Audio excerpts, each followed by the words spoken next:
মানুষ কতটা নৃশংস ও ভয়ানক হতে পারে। একটা মানুষ হয়ে আর একটা মানুষের কতটা ক্ষতি করলে তার মনের জ্বালা মেটে। এই যে হারভেস্টারটি আপনারা দেখতে পাচ্ছেন, হারভেস্টারটি ডিসেম্বর মাসের 21 তারিখে এখানে বন্ধ হয়। হারভেস্টারটির ইঞ্জিনের ভিতরে কোনো এক লোক চিনি প্রবেশ করিয়ে দেয় এবং হারভেস্টারটি চরমভাবে ক্ষতিগ্রস্ত হয়। হারভেস্টারটি অনেক মেজর ইনজুরি হওয়ার কারণে তার প্লগ, ক্র্যাঙ্কশ্যাফট ইত্যাদির কাজ করার প্রয়োজন পড়ে।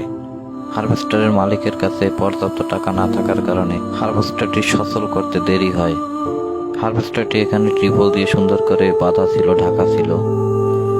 গত জানুয়ারি মাসের 6 তারিখে কোনো দুষ্কৃতিকারী লোক হারভেস্টারটিতে আগুন ধরিয়ে দেয় এবং হারভেস্টারটি পুড়ে চরমভাবে ক্ষতিগ্রস্ত হয়। তাই আপনারা যারা এক এলাকা থেকে অন্য এলাকায় হারভেস্টার নিয়ে ধান কাটতে যান, ধান কাটা শেষে রাতের বেলা হারভেস্টারটি আপনার তত্ত্বাবধানে নিরাপদ স্থানে সরিয়ে রাখুন। এরকম সমস্যার সম্মুখীন যে কোনো লোকই পড়তে পারে।